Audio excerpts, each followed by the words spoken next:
seems every time there's adversity in your life, you respond so much so. You had trouble in school, you know, with your marks, not having any money, not having your parents around. They didn't appreciate you when you got to Orlando. You're always trying to prove people. Is that what you're trying to do, that you are the man? I think I try to go through life proving that I belong. You know, no matter where it's at, off the floor, on the floor. A lot of people say I don't have to do that, but it's just my will and just my attitude that I have to prove that I can do whatever somebody tells me that I can't do.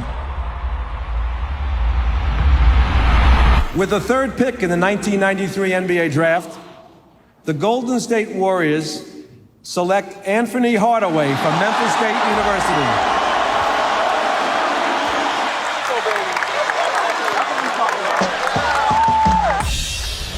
A wonderful moment for Anthony Hardaway. You know, I'm not sure. I don't know if the league really knew what they were getting when they got Penny. 100 pounds from Memphis State. He was something new.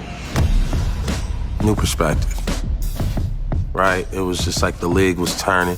And then Penny came, he was almost like, he was like a phenomenon. Smooth, flair, flash. Little Penny, the shoes. Call these shoes anyway. Penny. Gotta have the whole swag. I guess you're going for the big numbers tonight, huh? Everything was just a fresh new approach. You know, it was different than Jordan. We've never really seen anyone else with his height handle the ball, play point guard, be that quick. So if you're a basketball fan and you don't know who Penny Hardaway is, I won't waste my breath telling you because you're not a basketball fan.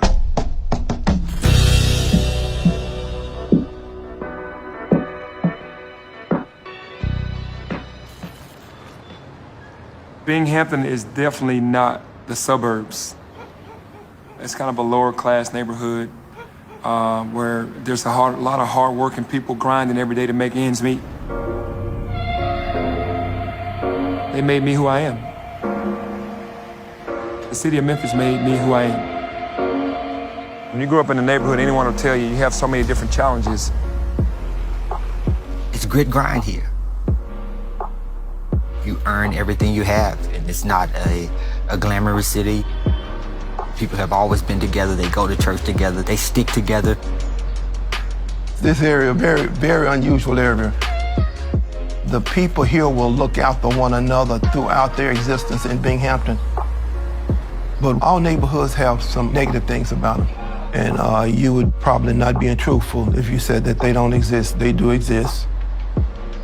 You get what you get when you out here. I mean, everybody got the same goal to make it out.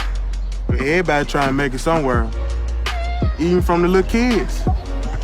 These little kids out here trying to grind too. I love my neighborhood. Nobody can never tell me nothing wrong about it. I'm proud to be here.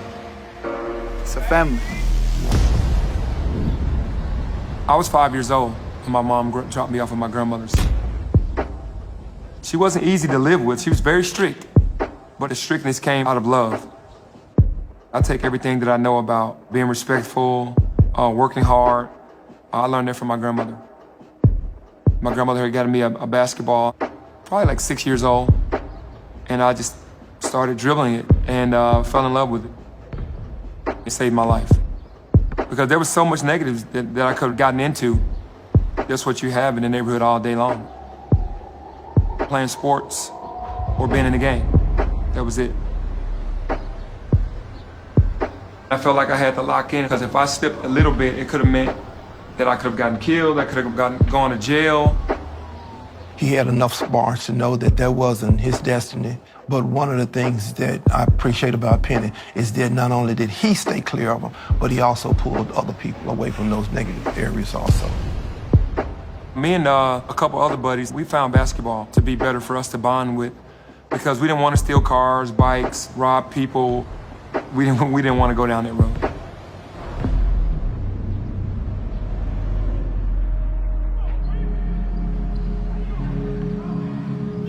It's my personal opinion that if you give kids opportunities, if you provide them with encouragement, opportunities to be mentored, quality schools and good teachers,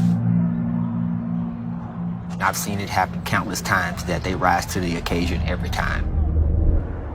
It's unstoppable.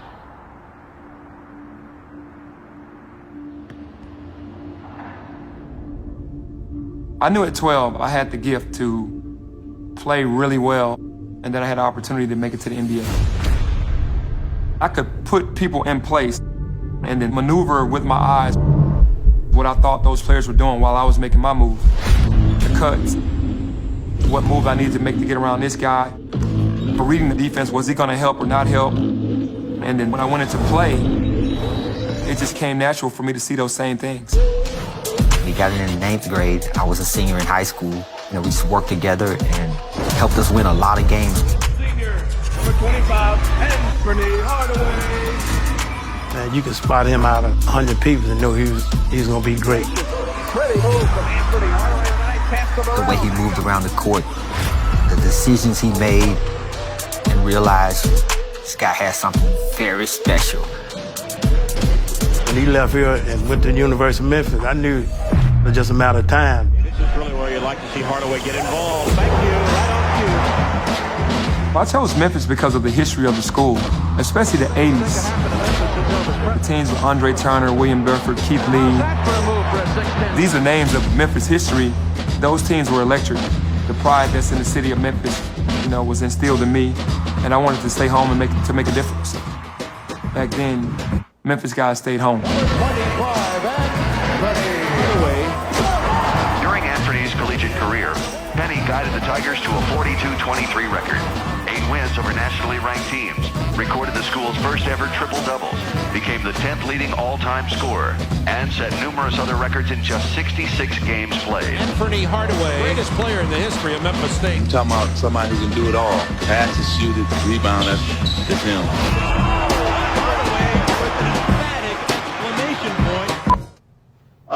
Talk about the decision to come out early, to forego the senior year. Tough decision for you? Pretty much, because I really didn't want to leave Memphis State. Memphis State has been very good to me, the fans, the crowds, and also my family is there. But I had to make a decision on whether it was time for me to leave because of my grandmother, and my mom.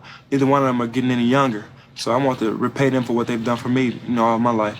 I think I want to excel in all areas, the passing, the rebounding, the shooting percentage, the free throws, the defense. I think I'm going to work hard at all of them. Even if people tell me I'm doing good, I still want to work harder to be the best. That's the one thing that I like about Michael Jordan, Charles Barkley, Patrick Ewing, Magic. All those guys have the will to win, and you have to work hard to do it. They just didn't stop by letting people say, hey, you're good. You want to be better than good. You want to be the best. That's what I'm trying to do. Going from the neighborhood to the university, and now you're saying, okay, I'm leaving all of this to be in the NBA. What more could I have asked for? The movie Blue Chips was really what took me over the hump, because I got a chance to play basketball with Shaquille O'Neal every day. Shaquille O'Neal was megastar, was the #1 pick in the draft the year before, tearing down backboards in the NBA, all-star in his first year. He was like the league at the time. There's nothing good on TV. The beauty of the movie set was the director allowed us to play real basketball, and all I did was just pass him the ball every single time. I didn't even try to shoot. To let him know, hey man, this is what I'm gonna do for you if I make it to the NBA and I play for your team. I had no idea who he was until the summer before he got drafted. So we get over to the gym. I'm trying to really focus on playing and stay in shape. And this guy was just making the most beautifulest passes ever. And finally, after the third day, I asked, I said, who is this guy? And they said, that's Penny Hardaway. He went to Memphis. He's projected to go number 3. And then a couple weeks later, I found out Orlando gets the ball. The first pick in the 1993 NBA draft goes to the Orlando Magic. This is in the category of go figure. 1 ball out of 66, and they get the #1 pick. Called General Manager of Orlando Magic, John Gabriel. I said, listen, there's a guy. His name is Penny Hardaway. I'm thinking young Magic Johnson, young Kareem Abdul-Jabbar. You got to get this guy, Penny Hardaway. And he gave me the, I don't know, boom, boom, boom. And then finally I said, hey, you don't get me what I want. When my deal is up, I'm going to be looking to do other stuff. Draft day, I'm hearing the rumblings of there's going to be a trade, maybe. I see another TV anchor from Orlando go, if you get chosen by Golden State, We're going to get traded back to Orlando. Also some talk of some shuffling right up at the top of the draft. Me and Penny will become good friends. I get home, they draft C-Web. Orlando Magic select Chris Webber. I go crazy, tear my house up, bust a couple windows. This mother, you disrespecting me, boom, boom, boom. I'm actually thinking about calling and say, hey, I want to be traded right now. So then after I calm down, I see it. Ladies and gentlemen, I'd like to report a trade. And lo and behold, it happens. I knew I had left enough of an impression with Orlando, and then I was with Shaq all summer. So I was leaning more towards that it was going to happen, but you never know until it happens. For Orlando has traded the draft rights to Chris Webber. When it happened, I was so happy. I mean, it's not like I didn't want to go to Golden State. I just wanted to be with Shaq in Orlando. Hardaway. I knew that was going to be the best chance for me to win championships. I totally understood and told friends that if I was Orlando, I would draft Penny. To me, they were going to be the second coming. I knew when he came, I knew it was going to be magic, and there was instant magic between me and him. First game, I'm in the locker room in an Orlando Magic uniform, and I'm looking across at Shaq like, man, I made it. I'm here. Now it's time to go show the world what I'm made of. This is a young man that really has the complete package. 2 or 3 positions. Explosive, under control. Talented player, obviously. Going to see him do some spectacular of a young Magic Johnson. Get better and better and better. All he wants to do is play basketball. Nice looking move for the rookie who soared in and gets his first NBA field goal. He gets in and does it right off the bat. And all the teammates love him because, you know, if you ran hard and got to your spot, he was going to hit you. I won the ball all the time, right? But got to give it to Nick. Got to get 3Ds, got to get his shots. So he was really good at that. And then, like, if guys wasn't, you know, hitting their shots or whatever, then he'd say, move. Let me go to work. You had to honor Penny from shooting the 3, D. Scott in the corner, Nick Anderson on the other side. And if you didn't honor that, they were going to get wide open shots. And if you did honor it, Shaq was going to break the rim on your ass. I got to worry about one person in our conference. That's the mighty Michael. Guess what? Mike, Scotty, Phil Jackson, we ain't scared. We coming. The Orlando Magic's universally regarded as the NBA's team of the future. You know, me and him, we put a hell of a team together. We had an understanding in the beginning that if both of us come out and play our games every single night, it's going to be tough for people to stop us. In just my second year in the league, we ran through everybody. There'll be some really good teams that year.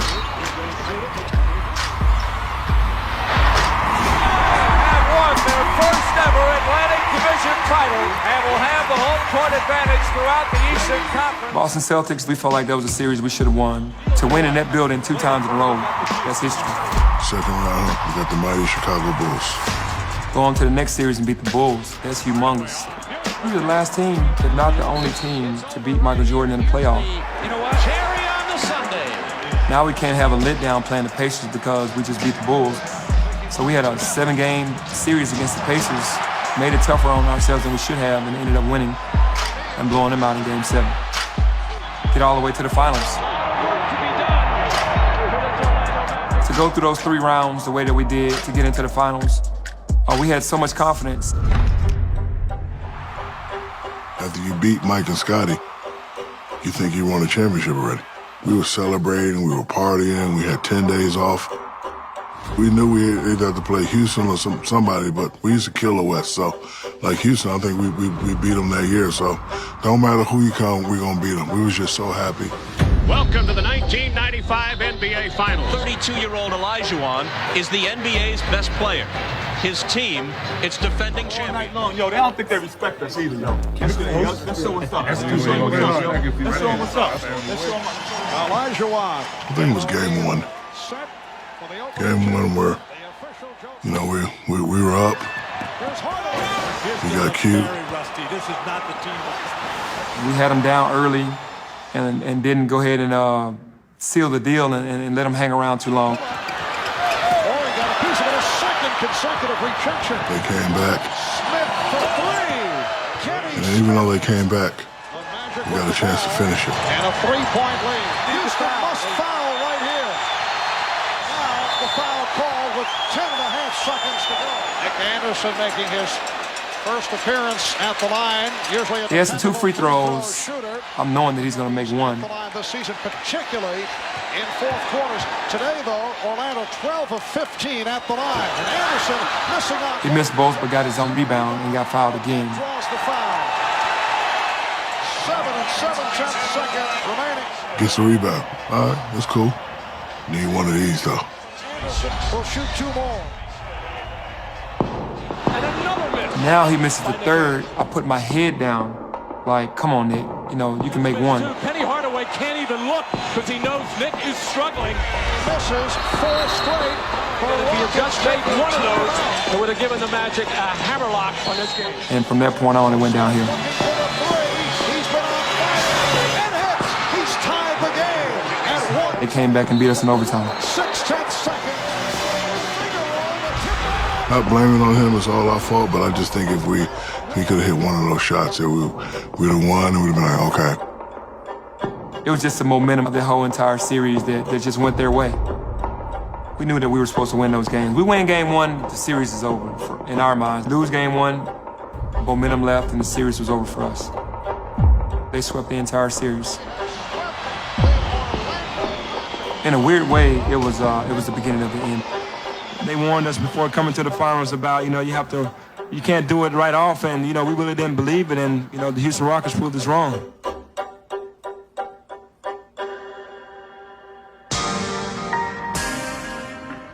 We're back the next season, numbers are good.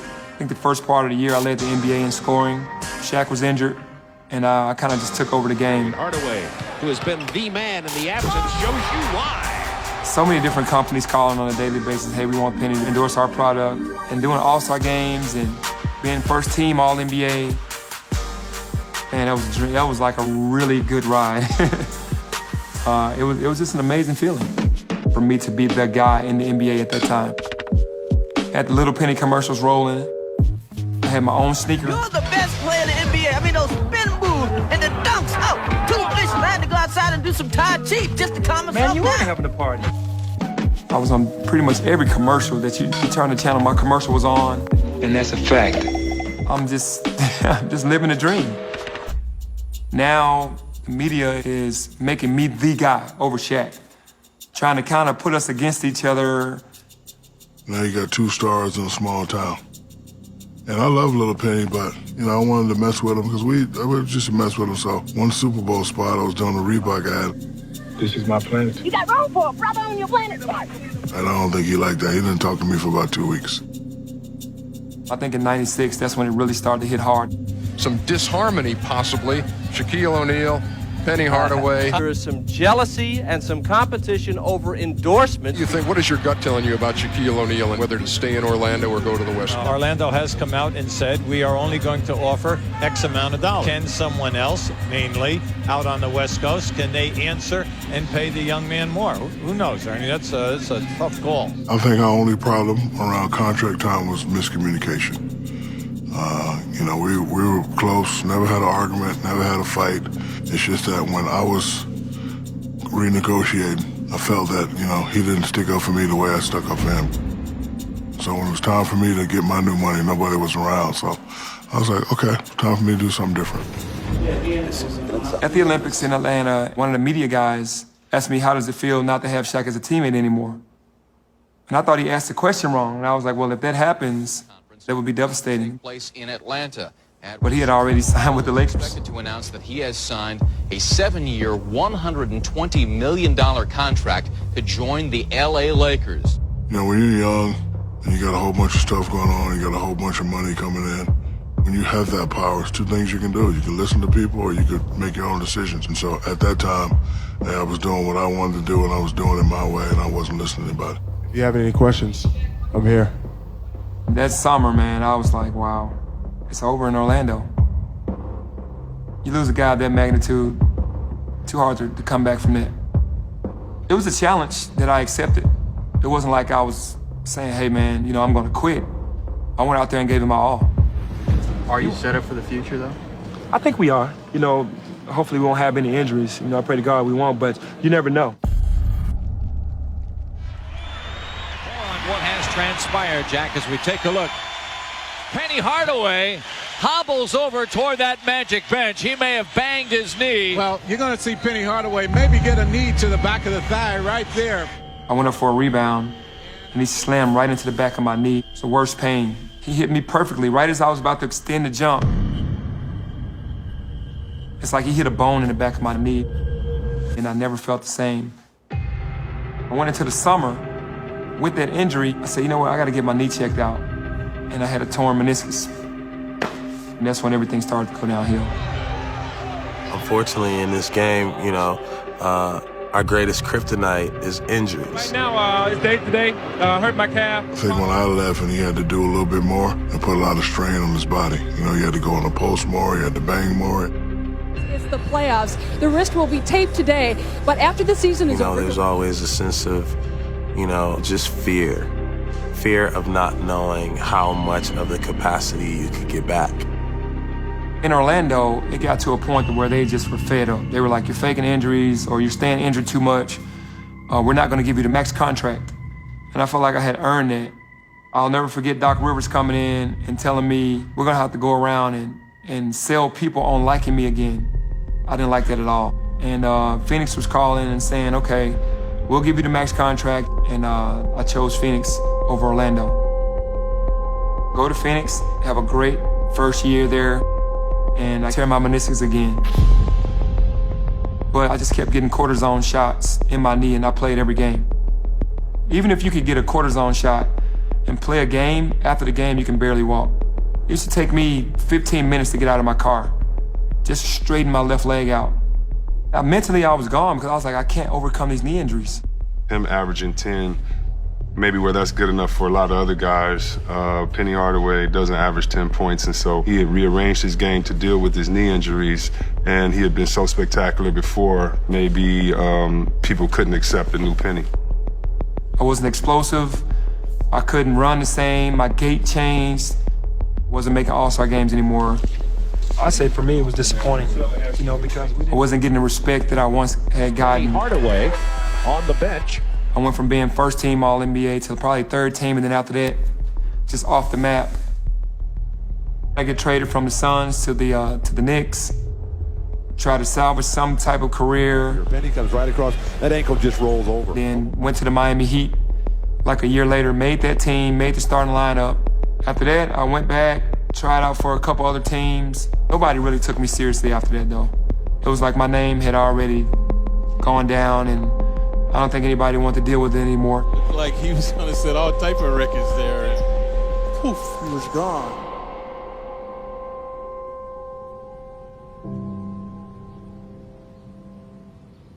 Legacy means a lot. I didn't know how big the word legacy was until an older gentleman, his name is David Porter, started saying you need to lay a foundation to leave a legacy. Coming from the NBA, made millions of dollars, was first team All-NBA, dream team, Olympic gold medalist. One of my goals was definitely to win an NBA championship. I wanted that so badly that I never got. But it's just, it was God's plan.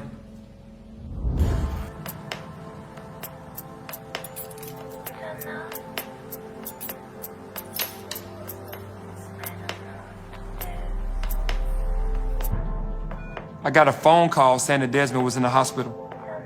And he got diagnosed with stage 4 cancer. And they had given him 24 hours to live. I met Des when we were in elementary school, really. He had this, you know, charismatic attitude. He was always had energy. Little guy with a big heart. That's what he was. Desmond down here in a little bit of frame, and Penny way up there. That was different in their sizes, yeah. But they both had giant hearts. He didn't think anybody in the world could stop him on the court. We kind of competed against each other at the park, and that's how we kind of started being friends. Get formed on the court. Des and Penny had such a love for basketball. From them being around each other so much and them talking basketball day in, day out, they just got this bond together. And I really feel it came from the love of basketball. We hadn't connected in like maybe 3 or 4 years. You know, it just seems like life flashes. It flashed right in front of my eyes. Like, man, I took it back to when we were growing up, to me going to the NBA and seeing him periodically, now seeing him on his deathbed. It's hard to describe because you just don't foresee that as a young man. He said God told him to write down my logo on a napkin and say, this is the person who I need right now more than anybody. You know, we prayed, we talked about a lot of stuff, but he was mainly talking about his basketball team. Des has always loved basketball and children. It wasn't about the winning, it was about them working together, playing hard, having fun, and you pick up some skills. I met Coach Des when I was in the 3rd or 4th grade. He was like the superstar of the neighborhood all the time. When you see Coach Des, you like, hey, Coach Des, what's up, Coach Des? That was the neighborhood guy, the guy that everybody always wanted to be around or even play for. I think about him even now. There were times that he needed gas money to take some of the players that stayed not close to the center, but in the surrounding area because he didn't want them walking the streets. Desmond used to ride around on a little Saturn, and he had 15 players, but Desmond was gonna get those children to and from them games. They was Desmond's life. Desmond loved people. That's why it's hard. It's such a huge heart. To be able to play under Coach Des, it changed my life because Coach Des installed my heart, installed my passion for the game and my toughness. He got out of the hospital, started doing chemo, but kept coaching. Des introduced me to the kids and saying, hey, can you come to practice? Went to practice the next day, and that was the first day on the job. I didn't know that, but Des knew that. It went from there. The days that he went to chemo, as you can imagine, he was just zapped from energy. He was really supposed to be at home, but he was in the gym. He didn't miss a game. He didn't miss a practice. He did it for the love of the kids. The chemo was just too much for him to sit on the bench and to make every practice. So that's when I started helping him. I was in the 6th grade. Coach Penny came in to try to help Coach Des coach the kids and just be a helping hand to his friend. He ended up coaching us and fell in love with our games and our personalities and us as human beings. And ever since then, he just kept coming back every day and every day. This community is all we have. This community care about Lester. We care about the community. We can go around here acting crazy, and we let not only ourselves down, our family down, and our community down. Dad started talking about vision, about where we wanted to go. He was always big on wanting to win championships and could never get over the hump. And he felt like I could take him over the hump. And me and him talked one night, and he was like, we'll win 3 championships with Lester. We're going to win 4 championships with East, and then we'll go on to Memphis and then win a championship in Memphis for the city. That's just how Desmond dreamed.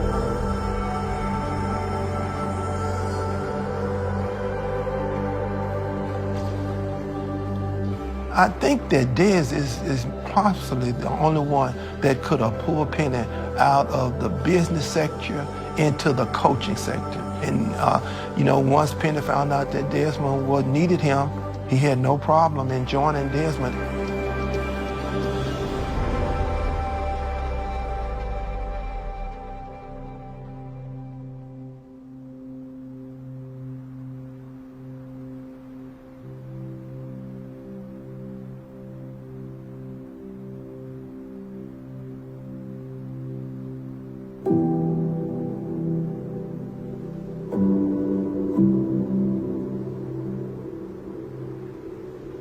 I don't come here a lot.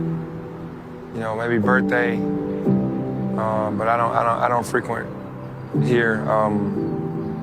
But I'm talking to Des all the time. It was on a Sunday.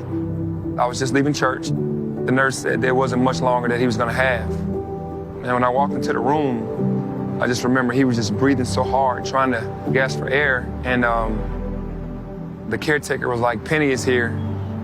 And he said, I love you.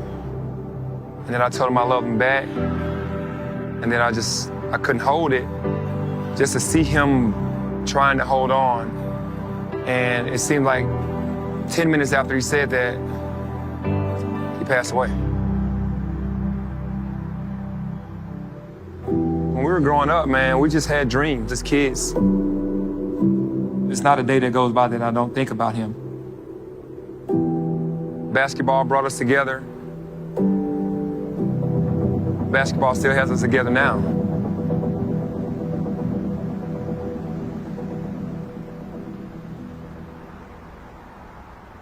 Dez and I invested so much into the community because we saw these little boys as being us.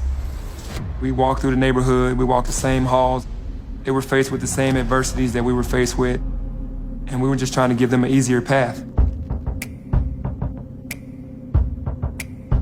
We wanted to do that because we felt like that's what was right. Trying to help them become better people, better students, better basketball players. Honestly, it felt great to have a person like him in my corner, and I know that's going to have my back. I came when he was in 6th grade, Alex Lomax. He was the one that gravitated towards us most, and we just kind of grabbed him under our wing. Coach Dez and Coach Penny made me who I am today, and I know for 100% fact, without them, I wouldn't even be as good of a basketball player or a person as I am now. Dez still inspires me because I knew what his vision was. It was his legacy that he left behind of loving kids and giving back. It was his heart and passion that brought me back to the neighborhood to start doing this. And I'm just keeping it going. He was there for all the lesser championships, and he cried out to everyone because he was so joyous about wanting that for the neighborhood. After Dez passed, we won 2 championships with East, and we're on pace for a 3rd championship in a row.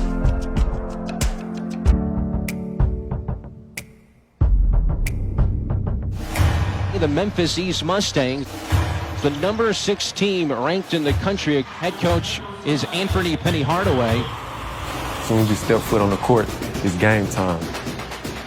Y'all need to lock in. We in playoff time. You lose, you go home. You can't prove it to us in practice. Can't be waiting on you.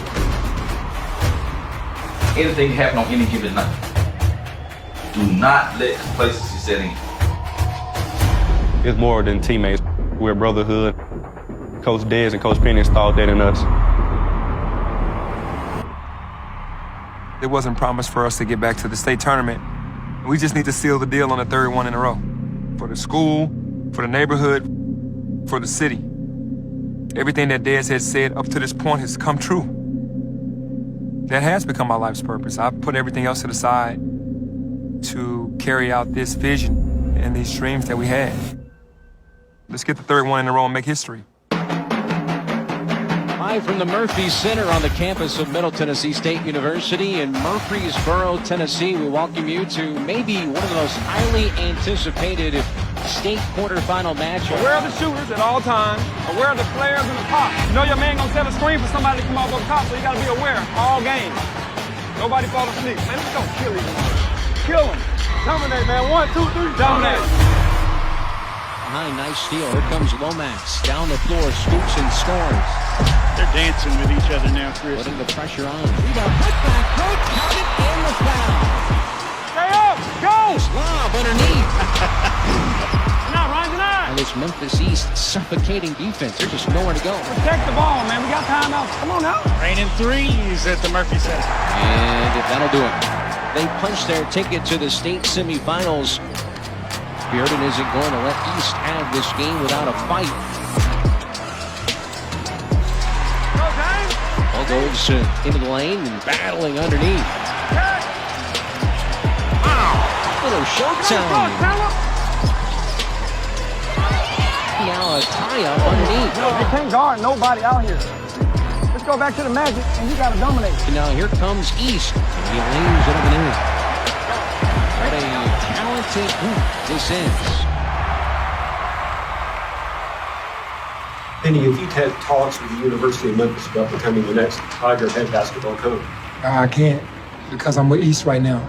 Smith was officially relieved of his duties as the head basketball coach at Memphis. So are you still the head coach? No. So, but I'll be making a statement. Anthony Penny Hardaway does take over. When there's all that noise out there like that, how do you keep these guys focused on the task? I've always stayed focused because I'm here now. I'm with these guys. I'm fully invested. I'm all in with them. They know what I'm about. I want this third gold ball. I'm not focusing on anything else outside of that. We're going against Whitehaven, I think, for the 5th time this season. What's that going to be like, especially, going for a gold ball? It's going to be a dogfight, man. Playing those guys every time, they take us to the max. We have to play an almost perfect game because they're so good defensively. The similarities are just the toughness. The kids are from the inner city. They grew up playing together, AAU. They know each other's games. We know their game. They know our games. And it becomes a chess match. 3 years ago when we won the semifinals, we had to play against the Memphis team, which is Cordova. You don't get a shoot-around because the game is the next day. So we found a local YMCA to go to, do our shoot-around, put the game plan in, and then finish the rest of our day. Most teams, they wouldn't go today after they played. They'll just go back to the hotel and rest. But I just believed in just putting the game plan in. Right now, it's a team that we played 5 times. We know them. They're adjusting every game defensively and making some changes. And we got to make a couple more tweaks to make it easier for our guys for tomorrow's game. Yeah, he's been coached from day one. Always knew what the defense was going to do. He had the other team's plays memorized. He was our second, third assistant coach. Coach would call a play, but no, we're not going to do that. You do this and boom, bang, boom, boom. But he always had that ability since day one. They say they make adjustments to it, and they start taking challenge. It's not going to matter because it's album. So when we do this, it's dead serious. We're not in here just for the fun of it. We get in the game, we got to kick in and do it. We just have to. If y'all are desperate enough to win. And I ask y'all, were y'all desperate enough to win? Desmond and I used to talk pretty much all day long the day before a big game to put the game plan together. In the championship, we really want to wear black. Desmond was big on, he loved black. That's why we started getting the black uniforms. Those aren't the school colors, but we're still doing it for him. Big game today. We're going to go out and take care of business. The starting lineup for today's championship game for Memphis East. Don't overlook this team because we won 4 times in a row. Go out there and play your heart out. We got to play them like we've never seen them before. We got to go all out. Rebound there for Alex Lomax. Ahead, behind the back. What a move inside and the slam. James Wiseman with 4 points. Harwell's shot is blocked. Nice play by Jones. Defense is the name of the game for Whitehaven, and they have shown it this week. They ain't gonna make no run on us, man. This is for the state championship, man. Fast-paced game. Time out! Time out! This place has been buzzing all week. 3 in a row. We ain't giving up nothing else easy. Ain't no foul. How bad do you want it? All of the accolades, the previous championships, the hype. All smiles on the Memphis East bench as they lead by 17, which is the largest lead of the afternoon. They've gone back to back to back. State champions in AAA, the Memphis East Mustangs on top. And the emotions flowing for Anthony Hardaway. This group has meant so much to him. He has seen these boys grow up into young men. He coached them in Leicester Middle School and has seen it through, where one of his best friends growing up, Desmond Merriweather, who passed away way too early at the age of 41 from colon cancer, predicted this would happen. They wanted to coach together at Leicester Middle School and win state titles there, go on to high school and do it. And that prediction still holds true for Penny's great friend.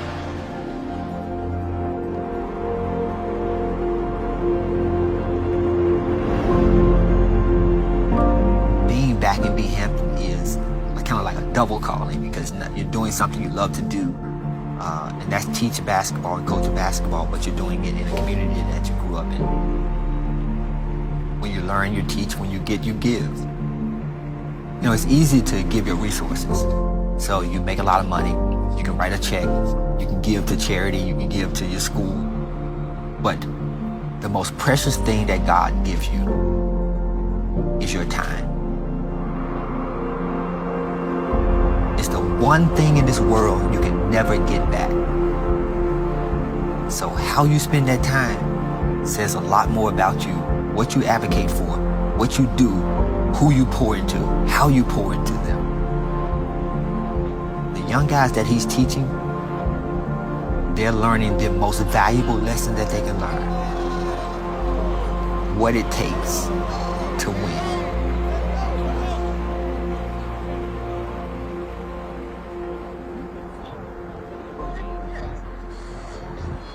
And of course, something that has been polarizing the city of Memphis over the last week, the head coaching situation at the University of Memphis. The top candidate to take his job is Penny Hardaway. Can Penny Hardaway save Memphis basketball if that's the direction they go in? I think the consensus in Memphis is, why not? Good morning. What a great day to be a Tiger. I want to talk about the young man that I had a chance to talk consistently with the last 3 days. He's a champion. Everywhere he's been, everything he's done his best. He's an Olympian. He's an NBA All-Star. He was the finest high school player in the city. He was an All-American at the Tigers. He has been an incredible coach. And now his next move and legacy is to be the head coach at the University of Memphis. Please join me in welcoming Coach Penny Hardaway, Coach, Memphis Tigers.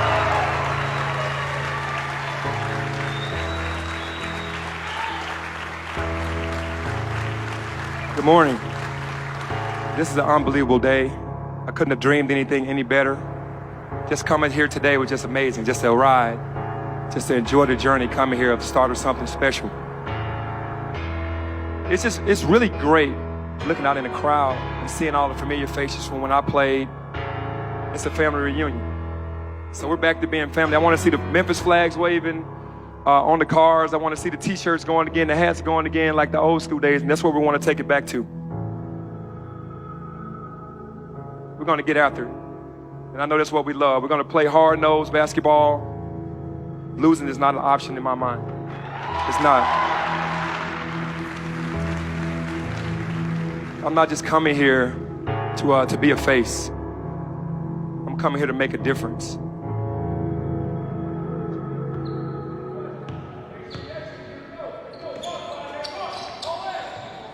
Good, Keith. Can't do that. Either rebound, get here, or get back. Rebound, let's go, we're going. Give it up. As soon as I got announced around the city, it seems like it was a domino effect of positive energy. Good morning. Let's go baseline. When I took over the coaching responsibilities, Alex was committed to Wichita State and Ryan was signed with UAB. Once the change happened, those guys talked to each other and was like, hey, we'd rather stay at home. And for those two guys to be at home now in a Memphis uniform with me coaching, it's a dream come true for those kids. This is my first class. This is the first team that I'm coaching here. I'll never forget this group. I should be aggressive enough to get downhill to get the layup first. Lance is second. It's a special group because this is how I'm going to start my career, so I will never forget. Not one practice, not one game, not one little thing, one small thing, one big thing. I'll remember this. I'm going to soak this in. All right, hey, bring it in, bring it in, bring it in. To be able to get this reward You got to keep learning. outside of basketball, which most guys don't get a chance to get. To win 6 championships and then now also be the head coach at the University of Memphis. Not going to take your swag away from you. Just don't throw it away after you do it. It's a reward that, you know, I really thank God for because it could have gotten worse for me after I retired, but it actually got better. Hey, Memphis on 3, family on 6. 1, 2, 3. 1, 5, 6. I'm ready for the stage. I'm ready to produce and ready to, you know, get going. I'm not a bragger. I'm not cocky. I'm just confident in what I know that I can do. And basketball is what I was born to do. I never could imagine that Dad's called everything that's happened. Like, he literally called the 3 championships in middle school, the championships in high school, and me being at the University of Memphis in 2018. That still amazes me. Truly, no. I didn't think that it was going to happen this way. I really didn't.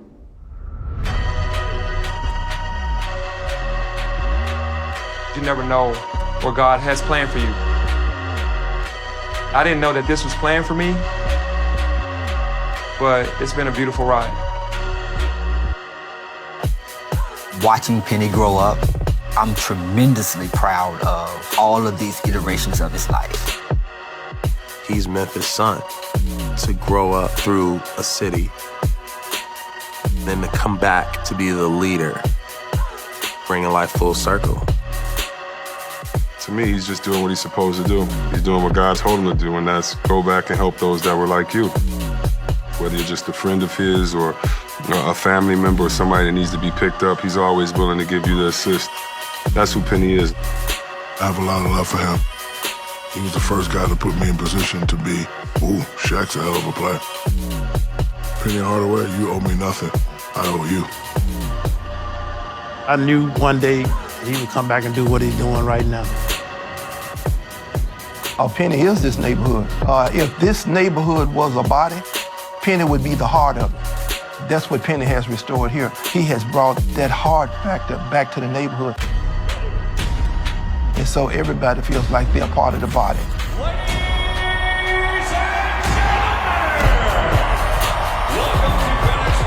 Basketball is everything to me and the city. Stakes keep getting higher and higher. But that's what I love about the game of basketball.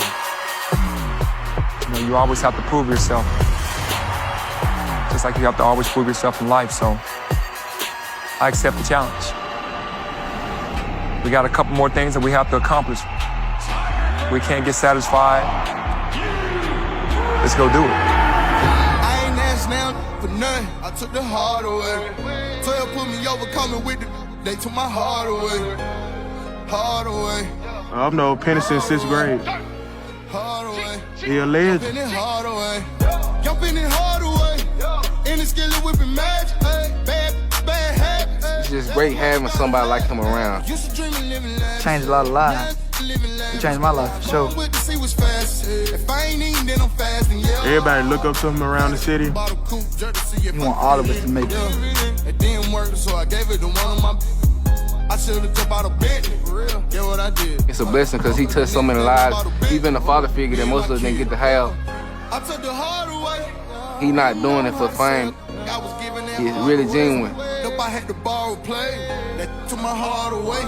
But I've been through harder days. Then I was just in New York in the Homer, looking for some respect. I ain't asked now for nothing. I took the hard away. 12 put me over, coming with the. They took my heart away. Pouring liquor for my get it gone. Thug holiday. Jumping it hard away. Hard away. I ain't asked now for nothing. I took the hard away. 12 put me over, coming with the. They took my heart away. Hard away. Hard away. Hard away. Jumping it hard away. If I had one opportunity to thank Penny, I just thank for everything he has done for us and always been there for us, never leaving our side. I thank Penny was the type of person that made me on the court and off the court. I say thank you for being there through the tough struggles, and thank you for being a father figure in our life. Yeah, we're definitely. For real? For real. Jumping it hard away. Yeah.